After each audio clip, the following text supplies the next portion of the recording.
Greetings and welcome everybody to another episode of the Decision Hour. I'm your host, Adam Bird, and I am excited to be back behind the mic after being gone for a little while. And I got two outstanding guests that I'm very excited to bring you to today. I've already butchered their last name prior to even starting the recording, so I'm not even going to try, but I have Nicholas and Edith with me, and I'll let them say their last name. Miaskowski. There you go. So, welcome to the show. I told you it's going to be fun, guys. Nicholas and Edith, they have a company called Golden Wing Mobile Homes, and they also have a nonprofit called Golden Wing Helping Hands, and we're going to talk about both of those today. So if you're listening to the show right now, that means you're already online. Open up another browser, go to goldenwingmobilehomes.com and goldenwingshelpinghands.org to check that out and follow along. Folks, welcome to the show. Thank you so much for having us. Absolutely, absolutely. So we're going to dive right into this. Why don't you tell our listeners a little bit about yourselves? Edith, why don't you go ahead and start? Okay, so we came to the United States in 1993, and the reason of that we are here is our daughter Samantha, my daughter, Nicholas's sister, Samantha. She was born with the brain tumor in Poland, and we didn't have any chances for her to survive over there. So the doctors want to put her in an institution, and I said, no way. We will come to Chicago because my grandma and my aunt used to live here. I mean, they still here. Yeah. So we make this decision to just take a shot and try here. What's gonna happen? So that was the best decision that we made. The very hard. We were in our 20s when we just came here. So that was kind of challenging on the beginning, coming to the country that we don't know, without the language, $500 in the pocket and with 2 suitcases, and with the child with challenges. Yeah. So that was our start here. Wow. That is such an incredible story. I got goosebumps right now on my arms. Nicholas, why don't you tell listeners a little bit about yourself? Well, I'm going to fast forward from my mom's story. Okay. I think it's 10 years later. Okay. So I was born 2 years later after they came to America, so in 95. But 10 years kind of sooner is kind of the more, important stuff. So on the May 22nd of 2006, I've heard the words that nobody really wants to hear in their lifetime, which is you have cancer. And I was diagnosed with a brain tumor, stage 4, and obviously you don't really know what to do when you're a young kid and you're diagnosed with cancer. You have no idea what that means and what you're possibly going to go through.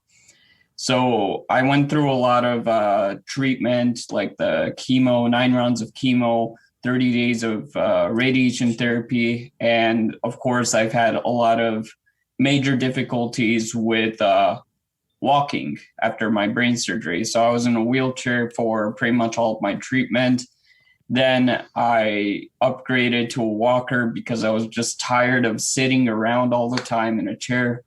And I got this walker to help me, jumpstart and walking. And well, why this is significant is this is actually kind of propelling us to who we are today and what we're doing and offering for others. So forcing myself, learning to walk, I learned that it's really important to stay focused on your goals and focused and determined. And I always have a saying that in life we have 2 choices when we fail at something. So that's either we fail, we fall over, and we cry about it and pout and do absolutely nothing, or we can fall, we can get back up no matter how much your legs are shaking and how painful it is. You just do it, you get up and you move on forward. So I eventually kicked that walker away because I was tired of feeling like an 80-year-old guy in like a 12-year-old's body. So I forced myself to start walking again. And this is kind of like a metaphor of basically what we've been doing our whole entire lives, is that we have this, we have something that's standing in front of us, like an obstacle, Right. but we're the kind of people who don't say no and don't cry. We're not victims or anything. We prevail. We move that boulder that's in our way, or we climb over it, and we keep on going until where we have to go. Basically, yes. Yeah. So that's wow. It's not often where I'm lost for words, and you are such an inspiration to so many people, and we've talked before, and just hearing that now, literally, it's just like, wow, that's to get through everything that you've gone through. So I have to ask, so you went through the cancer and stuff like that. Are you now cancer free, or is that still? Yes, I've been cancer free for 13 years now. Wow. And he was diagnosed with a stage 4 of medulloblastoma. Right. So like the worst one, the worst stage. Didn't have a chances to survive. So we were like, maybe 3 months, who knows? We have to take day by day and see how chemo will be working and everything. But when hearing that your second child has a cancer, it's probably the hardest thing for a parent. You can get me teary-eyed. You can't. No crying, Edith. We can't. I know. I try my best. But hearing this, I made this decision right away. No matter of what, he will survive. So every single day when I woke up, I was, grateful for the day that all of us, we are still together. Yeah. So magically, we went through almost 2 years of treatments. Yep. And Nicholas is still here. So we strongly believe he has a mission on this world, That's beautiful. And it, again, inspiration, right? And really power of the mind. You guys made, you're on the show called The Decision Hour, and Edith, you just told me that was one decision that you had made. And Nicholas, to go back to what you said earlier, I'm a firm believer of kind of like the law of attraction and positive mindset, and we can't always control the situations that go on around us, but we can control our reactions to those situations, and those situations may be less desirable than what we would like, but we can always find a positive in a bad situation, or right. and allowing it to affect it. So it's really heartwarming to hear your guys' story and why I think it's so powerful. And it really, quite honestly, it kind of kicks me in the backside, because it's like, I'm human. I have my days where I'm just like, man, I'm not doing nothing today, or this isn't going right or whatnot. And I admit, sometimes I get in that woe is me mentality, and I'm one that I'm usually not like that, because I'm kind of like, hey, even if I only take an inch forward this morning, I still went forward, right? And that's what you did. Stage 4 brain cancer. I can't even fathom what you went through, and it's absolutely mind blowing. And here, 13 years later, you're here helping other people, and you're changing their lives for the better. So let's kind of get into that. You guys have a family owned company called Golden Wing Mobile Homes. Let's start with that, and then we'll get into the organization. But mobile homes, how did that start? Like, did you guys just wake up one morning and were like, hey, that's what we're going to do? We will do mobile homes. I wish to. That was many years of and looking for something that will bring the regular income for our children. We knew from the beginning, Samantha is with the challenges. Nicholas, it's his health. I mean, his health is great, but still struggling with the different kind of challenges in his life. So we knew that we have to create something for our children, that they do not have to worry how to survive, how to pay the bills and everything. Right. So we started educated ourselves in real estate business, like investing in a real estate, like maybe single family homes, maybe multi-family homes. But having two children with challenges all our lives, our budget always were you have to watch your budget. Right. Everything costs a lot of money. Traveling between hospitals, staying in the hospitals, paying, parkings and everything. Right. So everything adds so quick. Yeah. And okay, so now we want to invest in properties, right? Okay, so we have to have, I don't know, I would say maybe 10,000, maybe 20,000, and we have to invest those money to the property. Okay, so Edith was worried all the time that when we were searching, what's gonna happen if we gonna lose those money? Right. Right. What's gonna happen? I'm not ready for it, losing money. And we have to work so hard for everything here. And no way, this is like a gambling for me.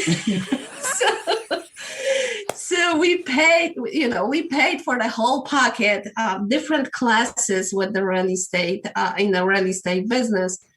And the last class that we took was mobile homes. Everybody were so skeptical about the mobile homes. Yeah. They are not sexy, white trash, or whatever they call, Right. the mobile homes. Mm-hmm. And we said, okay, so we were pushing this class and pushing. And finally, okay, our education is almost getting to the end. We couldn't find anything for us. So we will take this class, the mobile home class. And when I see the numbers that the teacher was presenting, how much you need to invest in the mobile homes and how much you can get on return, I was like, yes, this is it. We have to do this. We have to figure it out how to do it in our market. So we did. We knew that the mobile homes will be, the best option for us, because to starting in this business, you need just a couple $1,000s. Right. And I asked myself question, Edith, okay, if you will lose $5,000, what's gonna happen? Nothing major, I was making sure that I'm okay to lose 2,000 or 5,000, no more than 5. Right. And if that won't work, we will move on. So we start, doing the first deal, second, third, learning from those deals. Of course, making a lot of mistakes, because even if someone who has experience telling you what to do step by step, Right. we are all humans and wants to, fix that, do it by ourselves. Right. But what was beautiful, even if we made mistakes, we never, I'm the person that I never ever give up on anything. Right. So I knew that would be, great business for us, but we have to learn more. So we try to find the people who has experience with the mobile homes, and down the road get the coaches and the people who are advising us. Then when we had the proven, not system yet, but when we prove ourselves, this is repeatable and you can do it in every park where, the model of our business is allowed. Yeah. We came to the idea to create the online course for people who can learn from us. All right. So let's I'm gonna get into the online thing in just a second. So when did the company start? How long have you guys been doing the company? 5 years. 4 or 5 years. Yeah, Yeah. that's cool. We Okay. did our first deal on 2016, end of the year Right. 2016. Yeah. So it'll be 5 years Yeah. soon. Nice. Okay. All right. And Edith, you brought up an online course.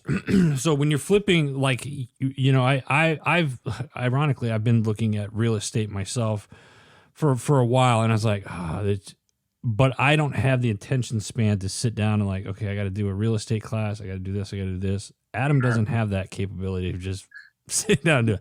I'm man enough to admit my weakness. I'm okay with it. I can relate. Right?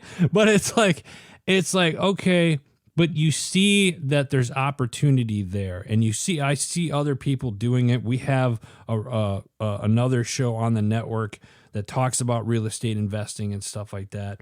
And so you get into it, you're liking it, you're making a business out, you're making a solid living on it. And then you decide, hey, I want to teach other people this. Let's create a course. Is that kind of how that fell in? Or walk us through the process of this online course that you guys have created? Yeah, it kind of went like that. Yeah. That, chronologically speaking, I mean, we've done throughout the past couple of years, we've done over 100 mobile home deals. Wow.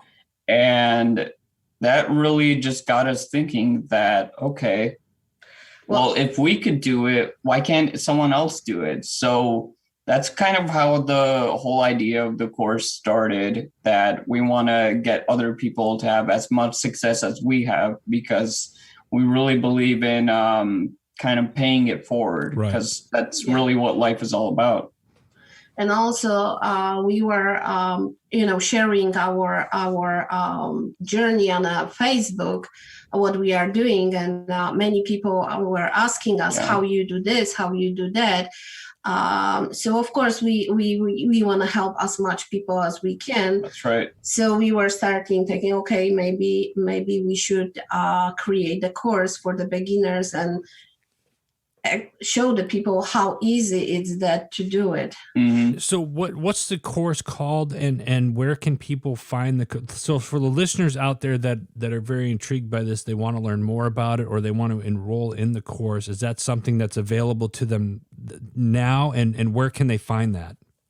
Yes, it's available now, and the course is called Mobile Home Money Makers, and it's the same website, mobilehomemoneymakers.com. All right, mobilehomemoneymakers.com. So those of you that are listening and you want to get into the real estate and do the mobile homes, this is a class you need to take, because we're talking to the subject matter experts right now that have been doing it. So check that out. Open up another browser and go check that out. We're coming up on time. I want to transition a little bit, if I may. Sure. Golden Wing Helping Hands is a organization that you guys have created, and throughout the conversation today, I hear a lot in your voices about giving it forward, paying it forward. You've mentioned that a couple of times, and really giving to others, and that's really, I can hear it in your voice that that's something very important for you guys. So how did this nonprofit, I'm assuming it's a nonprofit, how did that side of it start? Right. So, I mean, we've started the nonprofit back in 2017, but actually it was inspired by a couple of events back in 2015. So the story is that once upon a time, before Christmas time, I went back home from somewhere, and my mom was super excited. She found this blog on Facebook of some lady doing blessing bags. So I walk on in home. Nick, you need to check out this blog. This lady doing this stuff for the homeless. And I was thinking, oh, yeah, that's pretty cool. And my mom wanted to kind of establish this kind of like a family tradition for the holidays. Yes. So we could do it. And that's basically how it started. We took action right away, and we made 25 of these 35 of these care packages. My numbers are sometimes off because, you know, cancer brain, sometimes it happens. But anyways, we created these care packages, and here's a question for you. Okay. So have you ever seen the face of someone when you give them something of true value and you acknowledge them? I haven't. Personally, yes, and I can kind of relate what you guys are doing there.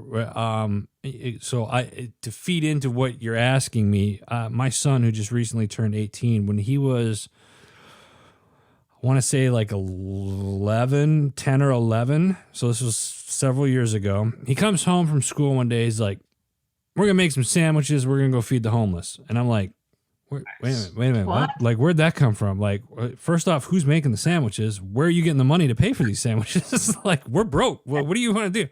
So he's like, just hear me out. And I'm sitting here like, this kid's trying to sell me on an idea. Like, I was like impressed. So he's like, we're going to make some sandwiches and let's go give it to the homeless. And let's give them a bottle of water. This is in Phoenix, Arizona, in the middle of the summer, 120-degree heat. I was like, done. Let's do it.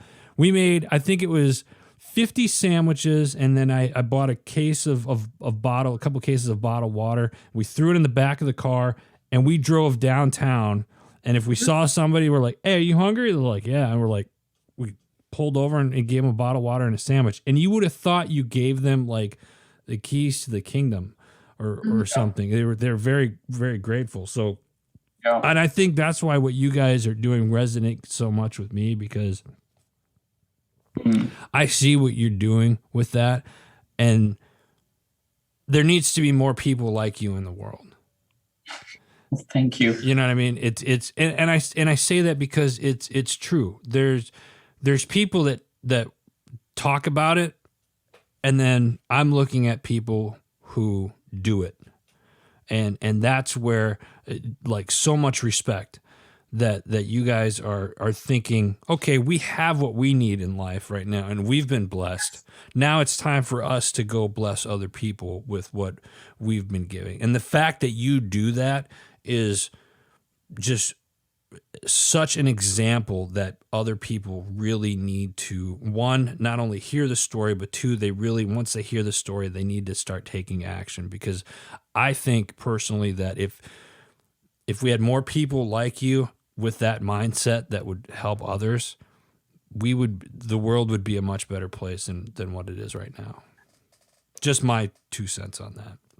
No, but please continue about so I completely agree with that. It's really all about inspiring the future generations about the things that we do for other people, because that's really what it's all about. Right. Building our communities stronger and inspiring more people to do, things for their community and to improve the world. Right. Leave the world a better place than once you came into it. Right. Yep. So, that's basically how the whole thing started. Was we made these care packages, and I remember the first one we gave out. We were in downtown Chicago by a bridge. There was like a little camp of homeless people there. There were like 5 people there, and I remember just feeling so anxious, like, are homeless people really gonna need all these things that we got them? Because like we had like blankets, hats, socks, gloves, non-perishable foods and snacks, and toiletry items. Yeah. So they had we put in like a bunch of stuff into these care packages, and I was just thinking, like, are they really gonna care about these things? And I was feeling anxious. Of course, the limiting beliefs came upon me, and we slowly got there, and I started handing out the care packages to every single person. And as we were about to leave, one of the guys, he just like stood up and he gave me his hand. He was like, "Son, what's your name?" "Oh, well, I'm Nick." "Ah, Saint Nick, the angel that we need." And those words are what has really gotten us, hooked on this reaction that we get from people. It's like a feeling of none, you just, it's hard to explain it, that you're giving something to someone and they really value it and it's so important to them. And that really just got us so fired up. The next year we did like a lot more. Yeah, 350 of these care packages. Wow. And then we decide, okay, that needs to be bigger. Much bigger. So yeah, in 2017, we started Golden Wing Helping Hands. And then since starting it, we've already donated like more than 2,000 care packages. So really proud of that, how everything is going, and it's going to get bigger. Yeah. That is wow. Wow. And that's a lot, because it's like, it sounds like you're putting a lot into these care packages as well. Yeah.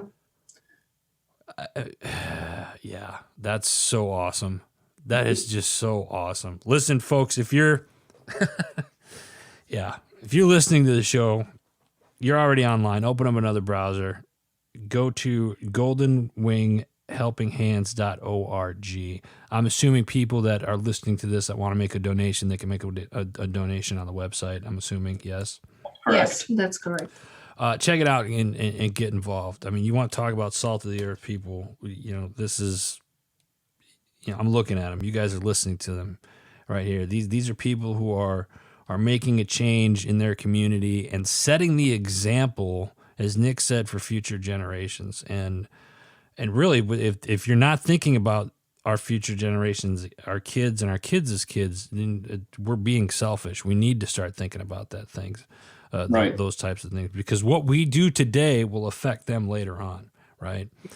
So, Nick, I'm gonna ask you this, because we kind of got Edith's decision hour a little bit earlier. So again, I say this again. You're on the show called The Decision Hour, and I'm gonna ask you, Nicholas, what name a time in your life where your feet were on the line and you had to make that decision. What was that decision, and what was the atmosphere like for you at the time?